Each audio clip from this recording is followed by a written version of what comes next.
जय हिंद दोस्त, भूगोल टेक्निक में आपका स्वागत है। दोस्तों, मैं बात करता हूँ सिंधु घाटी सभ्यता की। भाग 4 लेकर आया हूँ। दोस्तों, मैं बात करता हूँ सिंधु घाटी सभ्यता की जीवन शैली। कैसे था जीवन शैली वहाँ का, सामाजिक व्यवस्था कैसा था, आर्थिक व्यवस्था कैसा था, सांस्कृतिक व्यवस्था कैसा था, वहाँ के लोग क्या करते थे, ये सब चीज के बारे में मैं आज कुछ लाया हूँ टॉपिक। दोस्तों, मैं बात करता हूं सबसे पहले सामाजिक व्यवस्था। सामाजिक संगठन के अनुसार वहां पर 4 भागों में विभाजित है। जो पहला विद्यमान योद्धा और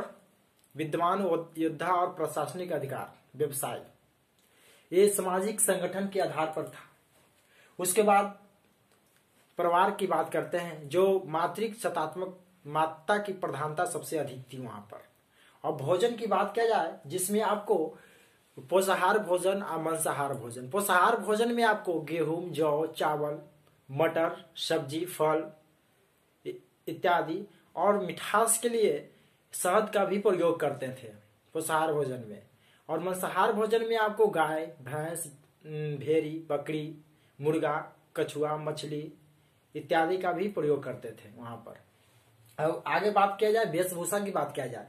वेशभूषा की अगर बात किया जाए तो वेशभूषा वहां के लोग सूती वस्त्र पहनते थे और ऊनी वस्त्र भी पहनते थे। 2 प्रकार के वस्त्र का प्रयोग करते थे। जो अगर ऊपर की बात किया जाए तो शॉल पहनते थे, और नीचे अगर बात किया जाए तो धोती का प्रयोग करते थे। अगर हम श्रृंगार की बात किया जाए, श्रृंगार लोगों वहां के स्त्री लोग प्रचलित थे, जो आज भी प्रचलित है। वहां के लोग लिपस्टिक लगाते थे। लिपस्टिक का प्रमाण चुनहोत्रों से मिला था, और लोग आज भी लिपस्टिक का प्रयोग बहुत फेमस है। आगे बात करते हैं आभूषण। आभूषण का प्रयोग कल भी था, आज भी था। सिंधु घाटी सभ्यता में आभूषण का प्रयोग सोना, चांदी, हाथी का दांत, शिप, तांबे का बना हुआ आभूषण का प्रयोग करते थे। और नेक्स्ट मनोरंजन। वहां पर जुआ खेलना, मछली को पकड़ना, मुर्गा मुर्गी को लड़ाना, शिकार करना, और नाचना गाना, खेलना कूदना, गुल्ली डंडा खेलना, यह वहां का मनोरंजन था। उसके बाद बात करते हैं औषधि की बात करते हैं। वहां पर कालीबंगा और लोथल से चिकित्सा के साक्ष्य मिला है, शल्य चिकित्सा के साक्ष्य मिला है। वहां पर औषधि का भी प्रयोग करते थे। आगे बात करते हैं गृहणीय स्थल। जो घर में जो बर्तन का प्रयोग करते थे खाना बनाने में, उपकरणों का, उसका प्रयोग किस किस बर्तनों का प्रयोग करते थे? घड़ा, कलसा, थाली, गिलास, चम्मच और सभी बर्तनों का प्रयोग करते थे। और नेक्स्ट बात करते हैं आर्थिक जीवन की बात करते हैं। दोस्तों, आर्थिक जीवन की बात करते हैं तो सबसे पहले कृषि की बात करते हैं। कृषि में गेहूं, जौ, मटर, कपास, धान और तिल, चावल, सरसों, फल, तरबूज, खरबूज का वहां भी प्रयोग करते थे। कपास खेती का प्रयोग सबसे पहले अगर सभ्यता की बात करते हैं तो सिंधु घाटी सभ्यता से ही प्रमाण मिला है कपास खेती का। यूनानो लोग उसे सिंड्रोन भी कहते थे। ये इंपॉर्टेंट पूछता है कि कपास खेती के चलते सिंधु घाटी सभ्यता को किस नाम से जाना जाता है। ये लिखा हुआ है, सिंड्रोन नाम से लिखा हुआ है। उसके बाद बात करते हैं पशुपालन। लोग वहां पर पशुपालन भी करते थे। गाय, बैल, भैंस, बकरी, भेड़ी, कुत्ता, हिरण, वारसिंघा का भी प्रयोग करते थे। मतलब पशुपालन का प्रयोग करते थे वहां पर। घोड़ा की साँच तो मिला है, जो घोड़े की अस्थि का प्रमाण मिला है, लेकिन शेर का प्रमाण वहां पर नहीं मिला है। इसलिए 2 ऐसा पशु है जो वहां पर प्रमाण नहीं मिला है, घोड़ा, शेर का। 2 चीज का प्रमाण वहां से नहीं मिला है। ऑप्शन अगर पूछेगा तो ज्यादातर शेर ही आंसर होता है। उसके बाद बात करते हैं उद्योग धंधे की बात करते हैं। उद्योग धंधे की बात करते हैं, धातु का निर्माण, आभूषण निर्माण और बर्तन का निर्माण भी करते थे। कपड़े बुनाई, सबसे पहले कपड़ा का बुनाई, कटाई, सूती काटना और कपड़े का बुनना, कपड़े बनाना, विश्व की पहला सभ्यता की बात करते हैं तो सिंधु घाटी सभ्यता ही थे। और यही नहीं, कपड़े को वहां पर रंगाई भी करने का ज्ञान था उन लोगों में, जो आज भी है। आगे हम बात करते हैं नेक्स्ट, धार्मिक जीवन। वहां के धार्मिक जीवन कैसा लोग जीते थे। धार्मिक जीवन मातृ देवी का पूजा करते थे। मातृ देवी में उर्वरा की देवता धरती माता की पूजा करते थे, जिसमें आपको कालीबंगा आलमगीरपुर जो 2 क्षेत्र है जहां से मातृ देवी का पूजा के साक्ष्य नहीं मिला है। उसके बाद बात करते हैं शिव पूजा। शिव पूजा में योगी का साक्ष्य आपको मोहनजोदारो से मिला है। उसके बाद पशुपतिनाथ शिव का साक्ष्य भी मिला है। आगे बात करते हैं हम पशुओं की बात करते हैं। मुद्राओं एवं मोहरों पर अंकित चित्र पशुओं का मिला है। अगर पशु के नाम बोला जाता है तो कुबड़ वाली सार की पूजा वहां पर किया जाता था। जो वृक्ष के अगर बोला जाए तो मोहरों पर पीपल का वृक्ष का प्रमाण मिला है, इसलिए वहां पर वृक्ष की पूजा अधिकतर होती थी। आगे बात किया जाए सूर्य पूजा। हम अगर सूर्य पूजा की अगर बात करते हैं तो सूर्य पूजा की बात करते हैं, स्वास्तिक चिन्ह का प्रमाण वहां से मिला है और मुद्रा पर सूर्यों की चित्रांकित मिला है। इस कारण से हमें यह प्रमाण होगा वहां पर सूर्य पूजा की भी करते थे। आगे हम बात करते हैं योनि पूजा। सीप, मिट्टी, पत्थर का बना हुआ छल्ले का निर्मित था, इसलिए यहां पर माना जाता है योनि पूजा भी किया जाता था। उसके बाद बात करते हैं, कुछ नोट में है धार्मिक रिलेटिव, मंदिर का साक्ष्य वहां से नहीं मिला है। वहां के लोग मूर्ति पूजा में विश्वास करते थे, लेकिन बात यह है कि वहां जादू टोना, भूत प्रेत, चिकित्सा का भी प्रयोग करते थे। आगे बात करते हैं आर्थिक जीवन की बात करते हैं। आर्थिक जीवन की अब बात करते हैं, आर्थिक जीवन तो मैं बता दिया। मृतक संस्कार की बात करते हैं। पूर्ण समाधि, आंशिक समाधि और दाह संस्कार, 3 तरह के वहां पर संस्कार थे। पहला पूर्ण समाधि मतलब क्या था, जो इंसान की मृत्यु हो गई वहां पर एक गड्ढा खोदकर उसे गाड़ दिया जाता था, वो पूर्ण समाधि हो गया। आंशिक समाधि में हो गया आपको कि जो इंसान अगर मृतक शरीर को खुला वातावरण में छोड़कर पशु पक्षियों का आहार के लिए कुछ दिन के लिए छोड़ा जाता था, जब उसका अस्थि अगर बच जाता था तो वह गड्ढा खोदकर उसे गाड़ दिया जाता था। उसके बाद दाह संस्कार।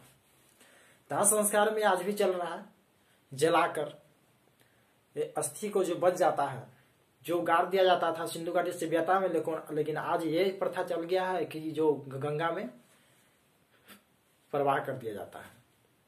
इससे क्या होता है, जल प्रदूषण हो रहा है। आगे बात करते हैं मोहरों की अगर बात करते हैं, मोहर मुख्यतः शिलाखरी से बने होते थे मोहर। और मोहर सूखे हुए मिट्टी और तांबे का प्रयोग करते थे मोहर बनाने में। जिसका लंबाई अगर चौड़ाई की बात किया जाए, मोहर की लंबाई अगर चौड़ाई की बात किया जाए तो 1 से 5 सेंटीमीटर होते थे। मुख्यतः मोहर वर्गाकार था, लेकिन अपवाद था कालीबंगा और संघोल क्षेत्र में। कालीबंगा में आपको बेलनाकार मोहर मिला और संघोल में आपको गोलाकार मोहर मिला, जो लिखा हुआ है आपको यहाँ पर। उसके बाद मोहनजोदारो से मोटोपोटामियस का मोहर मिला है और लोथल से फारस की मोहर मिला। इससे यह पता चलता है कि लोग देश विदेश से भी वहां पर व्यापार करने आते थे। आगे बात करते हैं, मोहरों का निर्माण चिकोड़ी पद्धति से हुआ है। मोहरों का निर्माण किस पद्धति से हुआ है? चिकोड़ी पद्धति से। और अगर हम बात किया जाए तो मोहर की साक्ष्य रंगपुर से नहीं मिला है। मोहर की साक्ष्य कहां से नहीं मिला है? रंगपुर से नहीं मिला है, लिख दिया गया है यहाँ पर। आगे बात किया जाए, लोग व्यापारी करते थे ना वहां, व्यापारी किस किस चीज का करते थे? सोना, चांदी, टीन, शीशा, लाजवर्त, गोमेद, संगमरमर, नीलरत्न नील रत्न, फिरोजा इत्यादि का प्रयोग करते थे। मैं कुछ यहाँ पर लिख दिया हूँ, स्थान का नाम ही लिख दिया हूँ। सबसे पहले बात करते हैं सोना की। सोना आपको कर्नाटक, अफगानिस्तान और फारस के क्षेत्र से आयात होता था। उसके बाद चांदी की बात करते हैं। चांदी की बात करते हैं अफगानिस्तान और फारस क्षेत्र से होता था। उसके बाद तांबा की बात करते हैं खेतरी, बलूचिस्तान। खेतरी जो राजस्थान में स्थित है, आज भी प्रचलित है। उसके बाद बात करते हैं टीन की। टीन की अगर बात किया जाए तो मध्य एशिया और अफगानिस्तान क्षेत्र से सच मतलब आयात होता था। उसके बाद शीशा की बात अगर किया जाए तो राजस्थान, दक्षिण भारत के और ईरान क्षेत्र से होता था। गोमेद की बात किया जाए तो अफगानिस्तान और सौराष्ट्र मतलब गुजरात से होता था। उसके बाद संगमरमर जो राजस्थान क्षेत्र से होता था, जो आज भी है। फिरोजा का आयात आपको ईरान क्षेत्र से होता था और लाजवर्थ का मेसोपोटामियस क्षेत्र से होता था। और नीलरत्न का आपको वदख्यास सा जो एक क्षेत्र है, जो क्षेत्र से होता था। उसके बाद बात करते हैं नेक्स्ट टॉपिक की, जो मैं कुछ इंपॉर्टेंट चीजें आपको लिख दिया हूं।